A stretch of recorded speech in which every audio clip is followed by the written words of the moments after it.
Maya Henderson had been walking through the purple forest for 3 days straight, and her feet hurt so badly that every step felt like walking on broken glass. But she could not stop because stopping meant death on this alien planet, and she had not survived the colony ship crash just to give up now in the wilderness. The trees here were massive things that rose up into the sky like the towers of some ancient city, and their bark was smooth and dark, like polished stone. And when the wind blew through their branches, it made sounds that reminded Maya of singing, but in no language she had ever heard before. She had lost everything in the crash, and by everything she meant her crewmates and her supplies and any hope of rescue, because the emergency beacon had been destroyed in the impact, and now she was alone with nothing but a half-empty backpack and a pistol that had maybe 2 shots left in its energy cell. The forest had gone quiet about an hour ago, and that was never a good sign because Maya had been a wildlife tracker back on Earth before she signed up for the colony mission.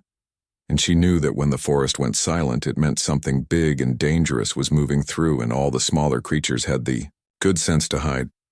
She kept her hand near her pistol but did not draw it because that would be a waste if whatever was hunting her decided to wait, and she had learned over the past 3 months that patience was more valuable than bullets when you only had 2 left high above in the canopy. Something moved, and Maya caught just a glimpse of scales that shimmered with colors that seemed to shift and change like oil on water. And then whatever it was disappeared back into the shadows between the massive tree trunks.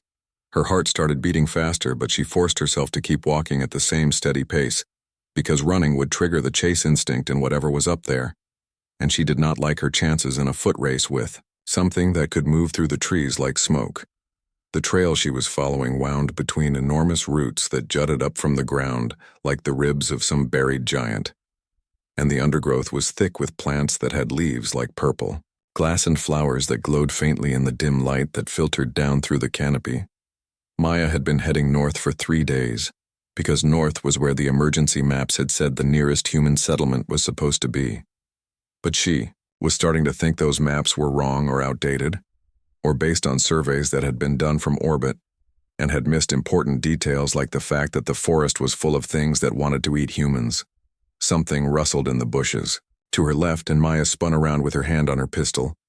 But there was nothing there except shadows and the faint glow of those strange flowers, and she forced herself to breathe slowly and calmly because panic was death, and she had learned that lesson very well. She kept walking and tried not to think about how hungry she was or how tired or how much she missed her crewmates, especially Kelly, who had been her best friend since training and who had died in the crash with a smile on her face because she had been knocked unconscious before the impact and never knew what was coming. The trail opened up into a small clearing where a stream ran over smooth stones, and the water was clear and cold, and Maya knew she should keep moving. But her water bottles were empty and she needed to refill them if she wanted to survive another day. She knelt down by the stream and started filling her bottles. And that was when she heard the sound behind her like claws on stone, and she turned around slowly with her hand on her pistol and found herself staring at something that should not have existed. It was a dragon, and not a big one. Maybe the size of a large wolf, but it was definitely a dragon with scales that rippled through colors Maya had no names for, and wings that were folded against its back, and eyes that glowed like embers in the dim light. The dragon tilted its head and studied her with an intelligence that was almost human, and Maya stayed very still because she did not know if this thing was dangerous or curious or both, and she did not want to find out the hard way.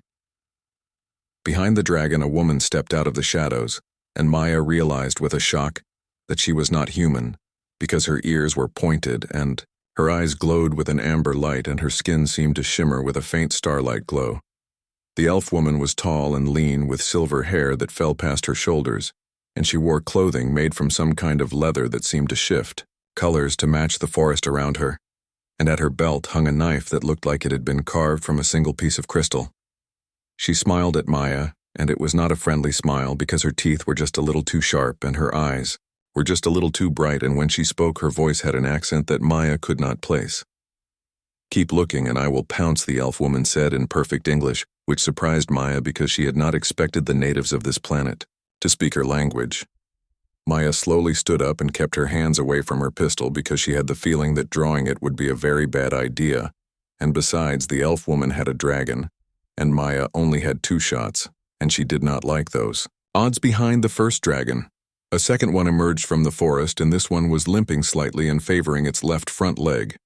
And Maya noticed that the first dragon had a tear in its wing membrane that looked infected around the edges. The elf woman took a step closer, and the 2 dragons moved with her like they were extensions of her body. And Maya knew she was in serious trouble because there was nowhere to run, and nothing she could do except hope that whatever happened next would be quick. But then Maya noticed something that made her pause and think, because the elf woman was not moving like a predator about to strike, but more like someone who was curious and testing, and the dragons were watching her but not attacking, and that meant maybe she had a chance. So Maya did something that surprised everyone, including herself. And she sat down right there in the clearing and pulled her backpack around and started digging through it until she found her medical kit, which she had been saving for emergencies. "Your dragon has a torn wing," she said calmly as she laid out antiseptic and bandages on a clean cloth. "And the other one is limping, which means it has something wrong with its leg." The elf woman stared at her like Maya had just sprouted wings or started speaking in ancient languages, and the 2 dragons exchanged glances that were almost comically confused.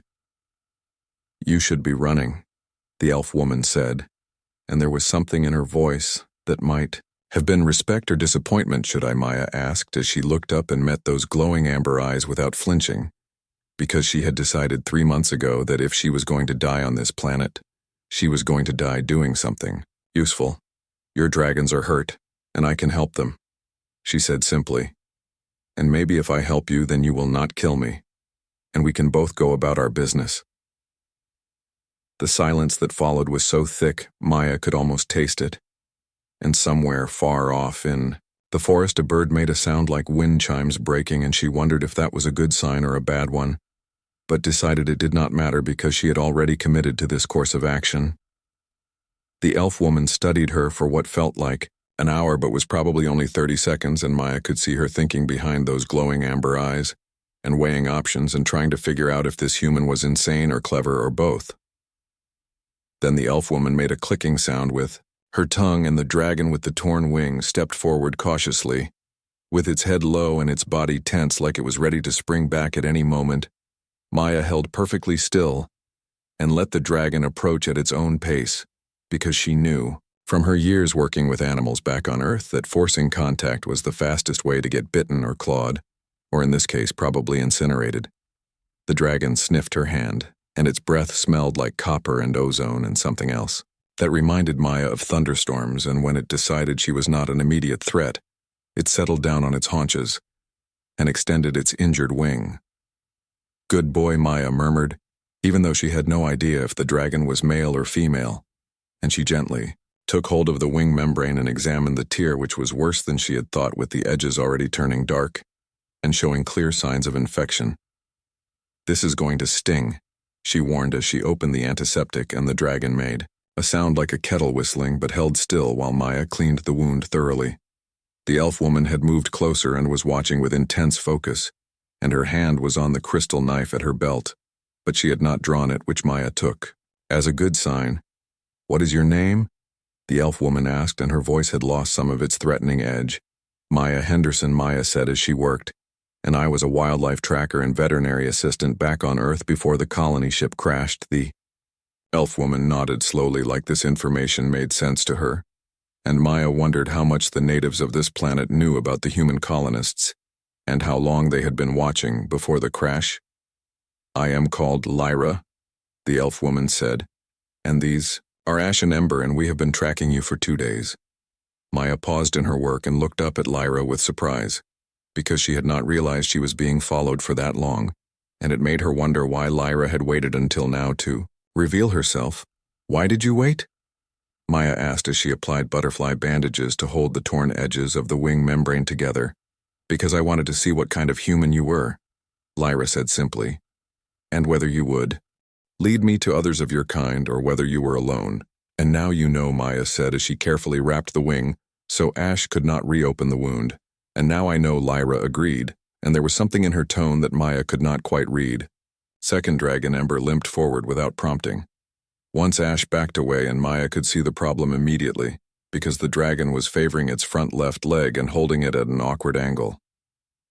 "Let me see," Maya said gently, and Ember extended its paw, and Maya found a long thorn embedded deep in the pad between the claws. "This is going to hurt," she warned as she pulled out her tweezers, and Ember made a low rumbling sound, but held still while Maya worked the thorn free and cleaned the wound with antiseptic before wrapping it in gauze. "There," she said as she packed up her medical kit and looked up at Lyra, who was now studying her with an expression that might have been respect or calculation or both. "Why did you help them?" Lyra asked, and it seemed like a genuine question rather than a challenge.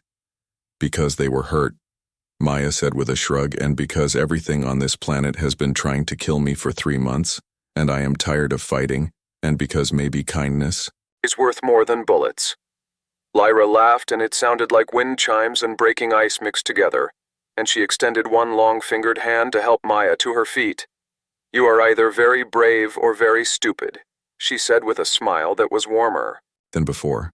Probably both, Maya admitted as she dusted off her pants and shouldered her backpack. Lyra tilted her head like a bird examining something interesting, and then she made a decision that Maya could see forming behind her eyes. "Come with me," she said as she turned and started walking deeper into the forest with Ash and Ember padding along beside her. Maya hesitated for exactly 2 seconds before following. Because what else was she going to do? And because sometimes you had to trust that kindness would be repaid with kindness even when everything else suggested otherwise. They walked in silence for a while, and Maya noticed that Lyra moved through the forest like water flowing around rocks, and her feet barely made a sound on the trail while Maya crashed along behind her like a drunk elephant. The dragons seemed to be moving easier already, and Maya was glad she had helped them, even if it meant she was now following an armed elf woman deeper into unknown territory with no backup and no plan. After about an hour, Lyra stopped at the base of an enormous tree that had a trunk so wide that 20 people could have stood around it holding hands, and Maya looked up and saw platforms and bridges built high up in the canopy. "My people live here," Lyra said as she gestured to the tree, "and I am taking you to meet our elder because you have shown kindness to my companions, and that means something in our culture." Maya swallowed hard because she had not expected to be taken to meet anyone, and she suddenly felt very aware of how dirty and tired she was and how she probably smelled like 3 days of hiking through the wilderness. "Is that a good thing?" Maya asked carefully.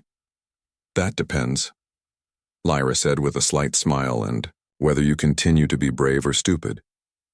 Before Maya could ask what that meant, Lyra started climbing up a rope ladder that hung down from the lowest platform, and Ash and Ember spread their wings and flew up to land beside her. Maya took a deep breath and started climbing because apparently today was a day for making decisions that might get her killed. But at least they were interesting decisions.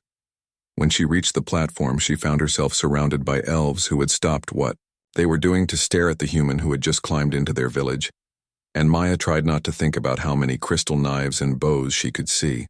An older elf descended from a higher platform, and he had silver hair like Lyra, but his eyes were ancient, and when he looked at Maya, she felt like he was reading her entire life story in a single glance. "This is the human who healed Ash and Ember," Lyra said in English, "and I believe she may be useful to us." The old elf studied Maya for a long moment, and his face was unreadable like ancient stone worn smooth by centuries of wind and rain. And Maya stood as straight as she could manage, even though her legs were shaking from exhaustion and fear.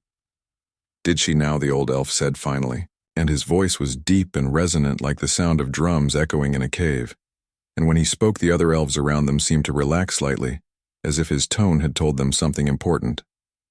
Maya decided that standing there silently was probably not going to help her situation, so she cleared her throat and spoke up before she could lose her nerve. "I am Maya Henderson," she said, "and I did not mean to intrude on your territory, but I have been lost in the forest for 3 months since my colony ship crashed, and I am just trying to survive."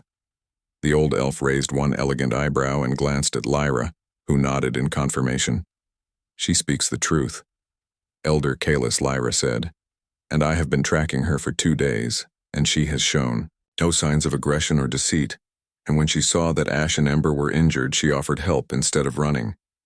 Kalis descended the rest of the way down to the platform where Maya stood, and up close, she could see that his eyes were the color of old amber, and they held a wisdom that made her feel like a child. even though she was 32 years old. "You have medical knowledge," he said. And it was not quite a question. "I was a wildlife tracker and veterinary assistant back on Earth," Maya said, "and I worked with injured animals for almost 10 years before I signed up for the colony mission." "And what happened to your colony?" Kalis asked gently. "Dead," Maya said, and the word came out flatter than she intended, "and we hit an asteroid field that the navigation system did not detect, and the ship broke apart on entry. And I was in an escape pod that landed in the forest, and everyone else died." She said it without emotion because she had cried all her tears in the first week, and now there was just a hollow ache where her grief had been, and she had learned that moving forward was easier than looking back. Kalis nodded slowly, and something in his expression softened. "You have suffered loss," he said. "And this is something we understand well, and Lyra tells me you helped her companions without asking for anything in return. I did not think I had much choice." Maya said honestly, and they were hurt, and I could help. And it seemed like the right thing to do. "The right thing," Kalis repeated, and he smiled slightly, and turned to address the gathered elves in their own language, which sounded like water running over stones mixed with birdsong. The elves began to disperse and return to their tasks, and Maya noticed for the first time that several of them were injured with bandaged limbs and burns and cuts that looked like they had come from recent combat. Kalis turned back to Maya and gestured to the platforms above. "Come," he said, "and let me show you why Lyra brought you here." Maya followed him up a series of rope ladders and wooden stairs that wound around the massive trunk of the tree. And as they climbed, she saw more of the village. And it was beautiful in a wild, organic way, with buildings that seemed to grow out of the tree itself. They reached a platform that had been set up as some kind of medical area, and Maya saw at least a dozen injured elves being tended by others who were doing their best with what looked like herbal remedies and basic bandaging. "This is why you are here," Kalis said quietly.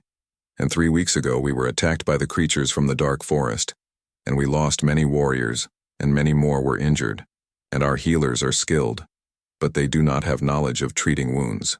Like yours." Maya looked around at the injured elves, and her training kicked in automatically, and she could see infections starting in wounds that had not been properly cleaned, and broken bones that had been set incorrectly, and burns that needed better treatment than what they were getting. "I can help," Maya said, and then paused, "but I do not have many supplies, and what I have will not last long. We have plants and minerals that you do not know," Kalis said, "and if you can teach our healers how to use your methods, then perhaps we can combine our knowledge." Maya felt something shift inside her, and she realized that this was the first time since the crash that she had felt like she had a purpose beyond simple survival. "I will help," she said, and Kalis smiled, and it transformed his stern face into something almost grandfatherly. "Good," he said, "and Lyra will assist you and provide anything you need." Lyra stepped forward, and Maya noticed that the elf woman had been following them up. The tree and her 2 dragons were perched on a nearby branch, watching everything with bright, intelligent eyes. "I will stay with you," Lyra said, "and make sure you are safe, and also make sure you do not try to escape or cause trouble." Maya almost laughed, because the idea of trying to escape when she had nowhere to go seemed absurd. "I have nowhere to escape to," she pointed out, and Lyra shrugged. "Better to be clear about these things," she said with a slight smile. Kalis left them, and Maya turned to survey the medical area and started making mental notes about what needed to be done first and who was in the most critical condition. There was a young elf with a deep cut on his arm that was showing signs of serious infection, and an older female with burns across her shoulder that had been treated with some kind of salve that was actually making things worse, and a warrior with a broken leg that had been splinted, but needed to be reset. Maya took a deep breath and rolled up her sleeves. "All right," she said to Lyra, "and let's start with the infections because those will kill people fastest." Lyra nodded and called over one of the other healers, and a young elf woman with green eyes approached cautiously. "This is Rena," Lyra said, "and she is our best healer and she will work with you." Rena looked at Maya with obvious suspicion but also curiosity, and Maya gave her what she hoped was a reassuring smile. "I am going to need hot water and clean cloth and whatever you use here for antiseptic," Maya said. And Rena nodded and hurried off to gather supplies. Maya knelt down beside the young elf with the infected arm and examined the wound carefully. and it was bad, but not hopeless if she could clean it properly and get the infection under control. "This is going to hurt," she told him in the same calm voice she had used with Ash and Ember, and he nodded and gritted his teeth. Lyra stood nearby with her hand on her crystal knife, and Maya knew she was, being watched carefully to make sure she did not harm anyone. But strangely, that did not bother her because it meant they were taking her seriously. Rena returned with supplies, and Maya showed her how to properly clean a wound and how much antiseptic to use, and how to bandage it so it could breathe but stay protected. Rena watched with intense focus and asked questions in accented English, and Maya realized that teaching was almost as satisfying as healing. They worked through the afternoon and into the evening, and Maya treated infection after infection, and reset the broken leg, and showed Rena better ways to treat burns using techniques she had learned from her medical training. By the time the purple sun was setting through the canopy, Maya was exhausted, but she felt more alive than she had in months. Lyra brought her food and water and sat beside her on the edge of the platform while Ash and Ember curled up nearby. "You did well today," Lyra said quietly. "Thank you," Maya replied, "and it feels good to be useful again." Lyra nodded and was silent for a moment before speaking again. "Why did you really help us?" she asked. "And you could have run." "When I first found you," Maya thought about that question and tried to find the right words. "Because I have been alone for 3 months," she said finally, "and because everyone I knew is dead. And because maybe helping others is the only way I know how to stay human." Lyra was quiet for a long time after Maya spoke, and the only sounds were the night, insects beginning their songs and the soft breathing of the 2 dragons who had fallen asleep beside them. And somewhere far off, something howled in a way that made Maya glad she was high up in the trees. "I understand that feeling," Lyra said finally, and her voice was softer than Maya had heard it before. "And after the battle 3 weeks ago, I thought I had lost everything too, because my sister was killed by the dark creatures and I blamed myself for not protecting her." Maya looked at her in surprise because she had not expected the elf woman to share something so personal, and she saw pain in those amber eyes that mirrored her own. "I am sorry," Maya said quietly, "and I know that does not help, but I am sorry. Anyway," Lyra nodded and wiped at her eyes quickly like she was embarrassed to show emotion. "That is why I hunt alone now," she said, "and why I spend my time in the forest with Ash and Ember instead of staying in the village, because being around others reminds me of what I lost." Maya understood that impulse all too well because she had spent the last 3 months avoiding thoughts of her dead crewmates by focusing entirely on survival and not letting herself remember the good times, because remembering hurt too much. "But you brought me here," Maya pointed out, "and so you came back to help your people." Lyra smiled slightly, and it was a sad smile. "I suppose I did," she said, "and perhaps you are not the only one who needs to be useful again." They sat in companionable silence for a while and watched the purple moon rise over the forest canopy, and it was larger than Earth's moon and had strange dark patterns on its surface that looked almost like a face. "What were the dark creatures?" Maya asked eventually, and Lyra tensed beside her. "They are what we call the void-touched," Lyra said, "and they come from the deep forest where the trees grow so thick that no light reaches the ground. And they are animals that have been corrupted by something ancient and evil that sleeps beneath the earth." "That sounds terrifying," Maya said. "It is." Lyra agreed, "and they attack without reason and without mercy, and they cannot be reasoned with or turned away, and the only way to stop them is to kill them." "Have they attacked before?" Maya asked. "Not for many generations," Lyra said, "and my grandmother told stories of the last time they came, and how half the forest tribes were destroyed before the Void-Touched finally retreated, and we thought they were gone forever. But 3 weeks ago, they came again, and we were not prepared." "Do you know why they attacked now?" Maya asked, and Lyra shook her head. "That is what Elder Kalis is trying to understand," she said, "and he believes something has awakened in the deep forest and is driving them out. But we do not know." What Maya thought about that and wondered if it had anything to do with the colony ship crash, because the ship had been carrying fusion reactors and exotic materials, and who knew what kind of damage the crash might have done to the local ecosystem. "Could it be related to my ship?" Maya asked carefully, and Lyra looked at her sharply. "What do you mean?" she asked.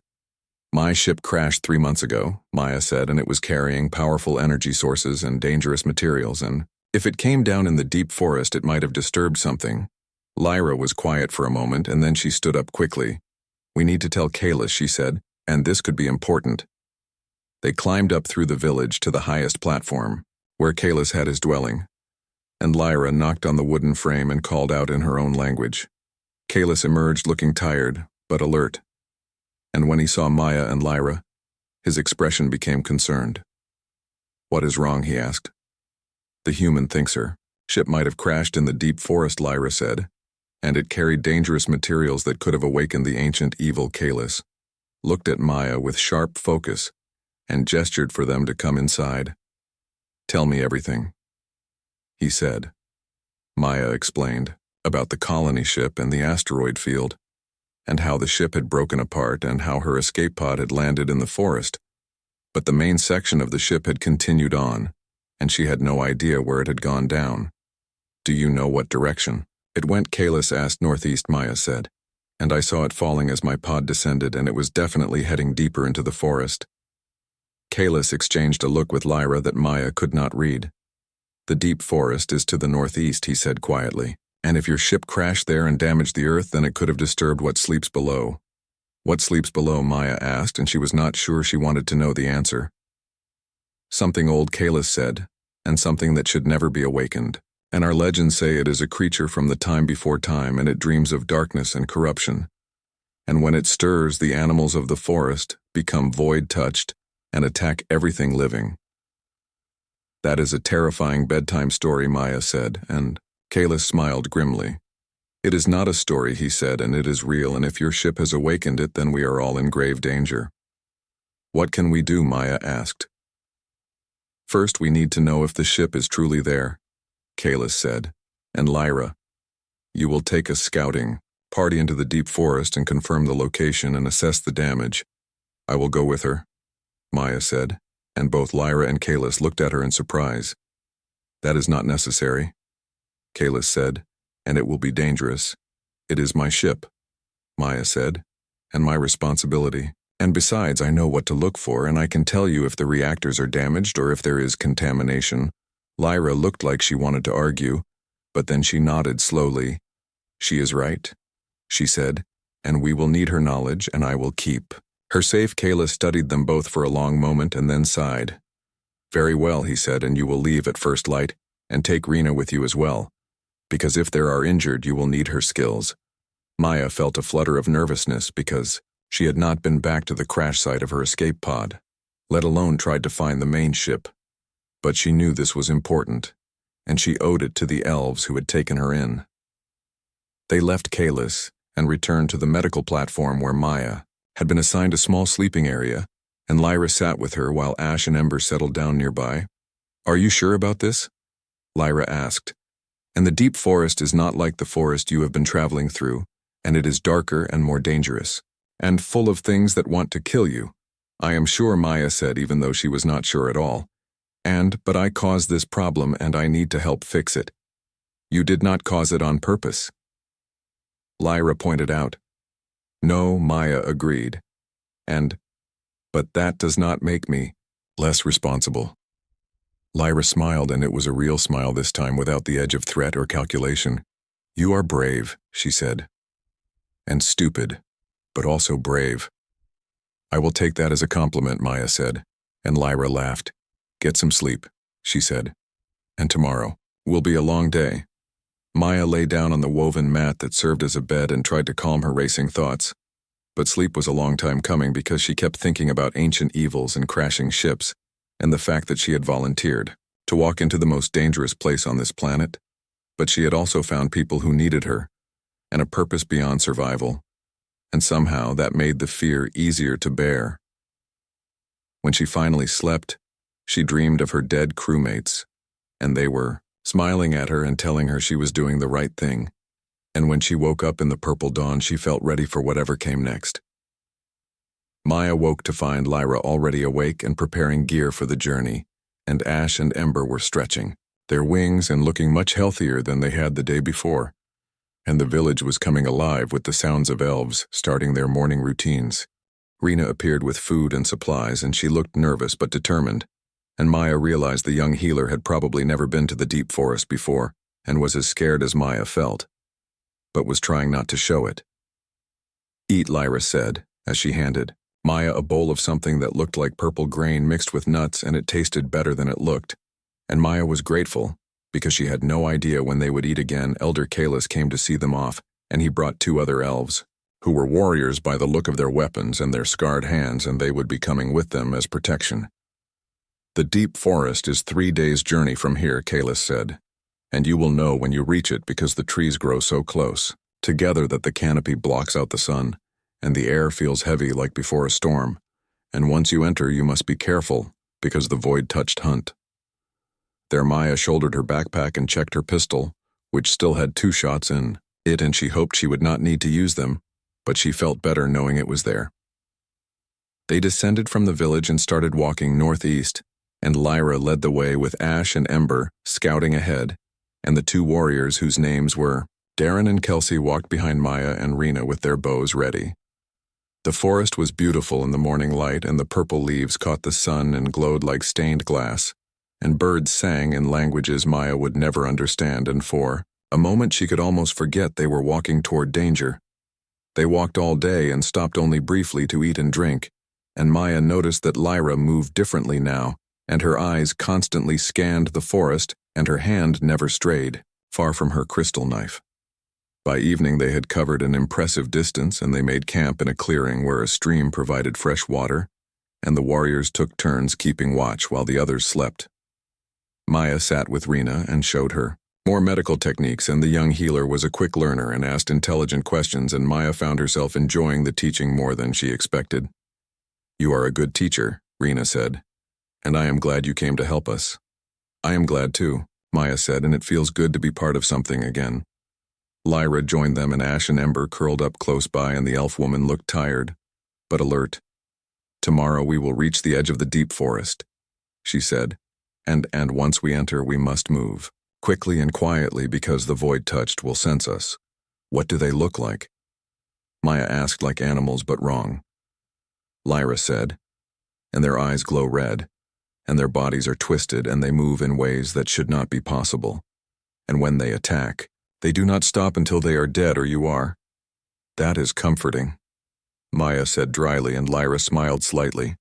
"I do not believe in lying about danger," she said, "and it is better to be prepared."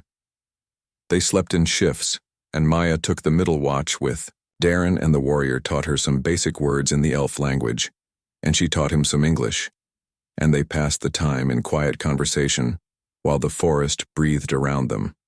The next day they walked through forest that grew progressively darker, and the trees became larger and closer together, and the undergrowth became thicker, and the air did indeed feel heavy.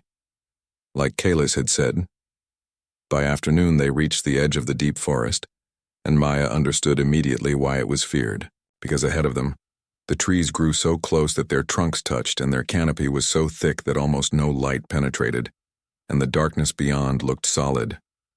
Like a wall, Lyra stopped and turned to face the group.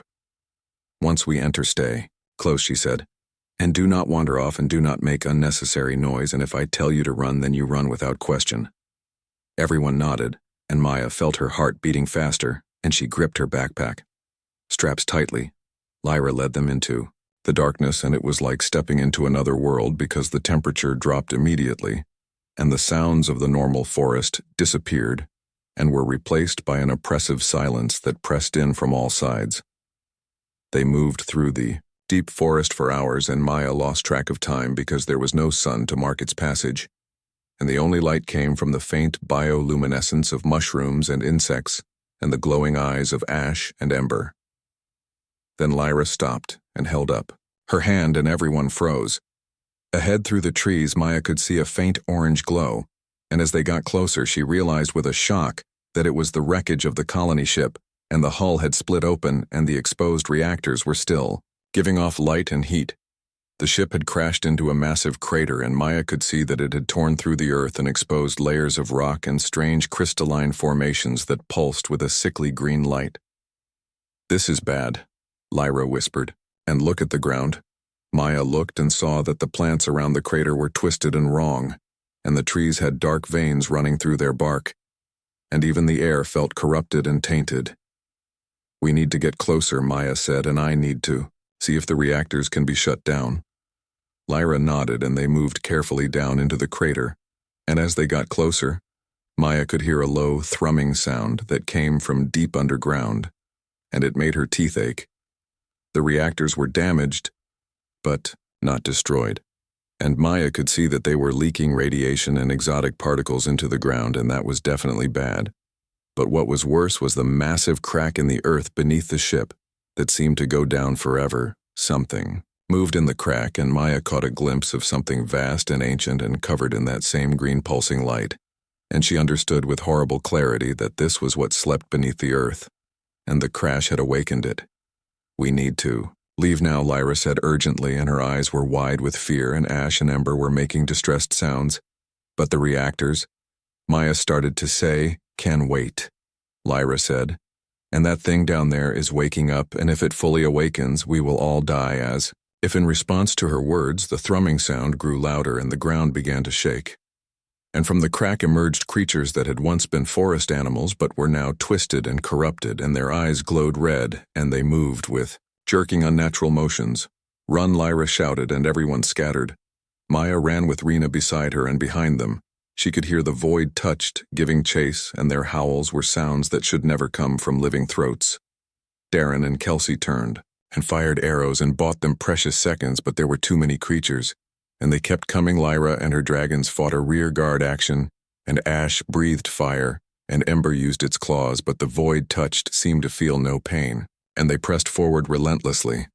Maya and Rena burst out of the deep forest into the normal forest, and they kept running until their lungs burned, and finally, Lyra and the warriors caught up with them. "We need to get back to the village," Lyra gasped and warned Kalis, "and we need to figure out how to shut down those reactors before that thing fully wakes up."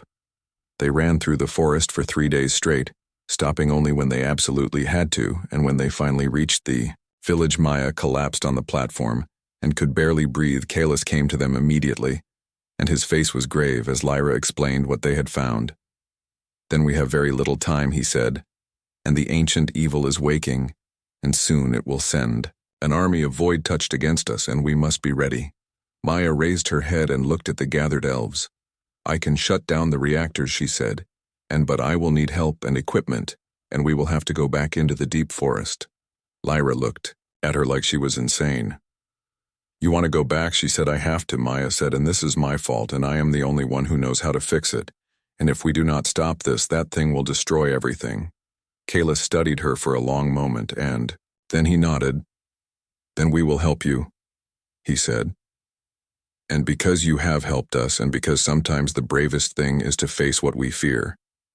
Most Maya stood up on shaking legs and looked at the faces around her and saw determination and fear and hope, and she realized that somewhere along the way these people had become her people, and this place had become her home.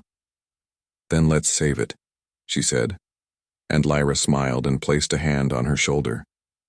Together, Lyra said, "And we will face the darkness." Together, and Maya nodded because that was all any of them could do.